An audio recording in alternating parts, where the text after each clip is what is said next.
जिस आतंकवाद ने पूरी दुनिया में खतरा पैदा कर दिया है, इस विषय पर विश्व मंच से प्रधानमंत्री नरेंद्र मोदी ने आतंक को पालने वाले देशों को साफ और स्पष्ट शब्दों में सुनाया। दुशांबे में हुए एससीओ समिट में प्रधानमंत्री मोदी ने खुलकर अपनी बात रखी। उन्होंने कट्टरवाद पर हमला किया और साफ कर दिया कि कैसे अफगानिस्तान में हुई हाल ही की घटनाओं ने चुनौतियों को बढ़ा दिया है। अफगानिस्तान में हाल के घटनाक्रम का सबसे अधिक प्रभाव हम जैसे पड़ोसी देशों पर हो। आतंकवादी और एक्सट्रीमिस्ट विचारधाराओं को बढ़ावा मिलेगा। उग्रवादी समूहों को हिंसा के माध्यम से सत्ता पाने का प्रोत्साहन भी मिल सकता है। नॉर्म्स आतंकवाद के प्रति जीरो टॉलरेंस के सिद्धांत पर आधारित होने चाहिए।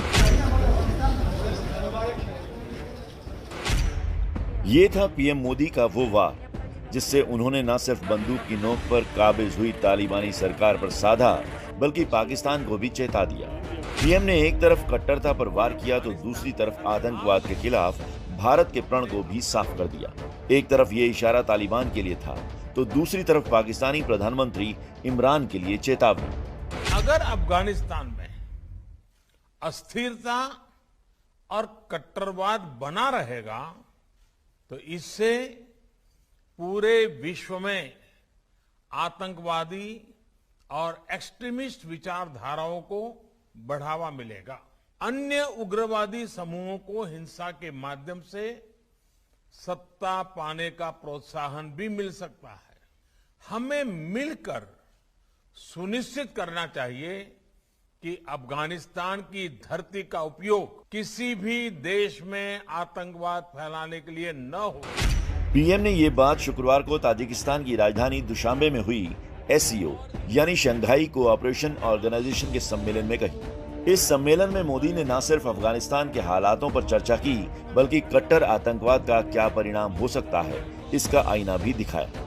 अगर अफगानिस्तान में अस्थिरता और कट्टरवाद बना रहेगा तो इससे पूरे विश्व में आतंकवादी और एक्सट्रीमिस्ट विचारधाराओं को बढ़ावा मिलेगा। अन्य उग्रवादी समूहों को हिंसा के माध्यम से सत्ता पाने का प्रोत्साहन भी मिल सकता है। अफगानिस्तान में तालिबान की सरकार बनने के बाद पहली बार पीएम मोदी और इमरान किसी मंच पर आमने सामने आए और इसी मंच से मोदी ने बता दिया कि भारत किसी भी सूरत में आतंकवाद के सामने झुकने के मूड में नहीं है।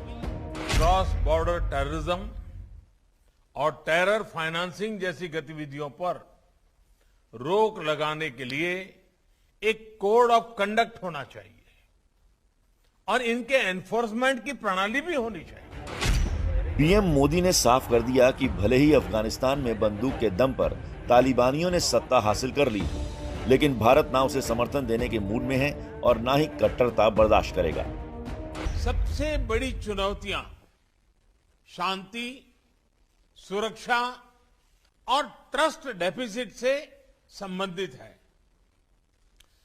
और इन समस्याओं का मूल कारण बढ़ता हुआ रेडिकलाइजेशन है। अफगानिस्तान में हाल के घटनाक्रम ने इस चुनौती को और स्पष्ट कर दिया है। इस मुद्दे पर एससीओ को पहल लेकर कार्य करना चाहिए। प्रधानमंत्री मोदी ने रेडिकलाइजेशन का मुद्दा उठाया तो उनके निशाने पर तालिबान था।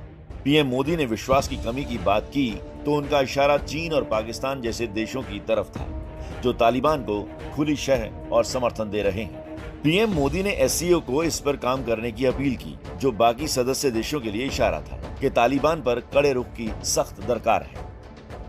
अफगानिस्तान में तालिबान सरकार बनने के बाद ये पहला मौका था जब भारत में और एससीओ के लगभग सभी देशों में इस्लाम से जुड़ी मॉडरेट, टॉलरेंट और इंक्लूसिव संस्थाएं और परंपराएं है।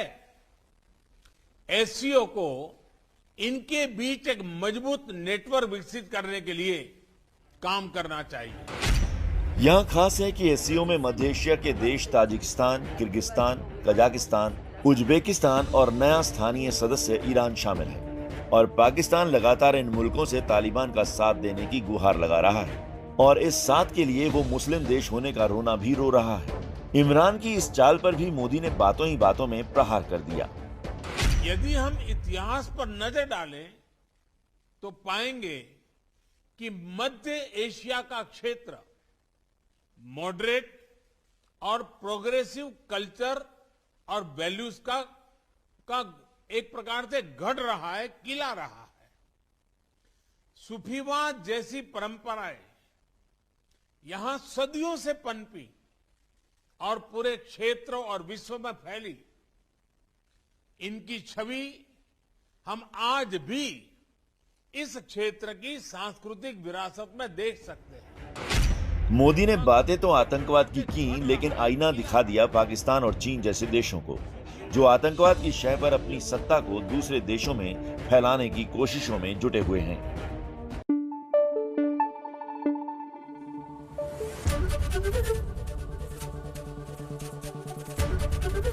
एबीपी न्यूज आपको रखे आगे।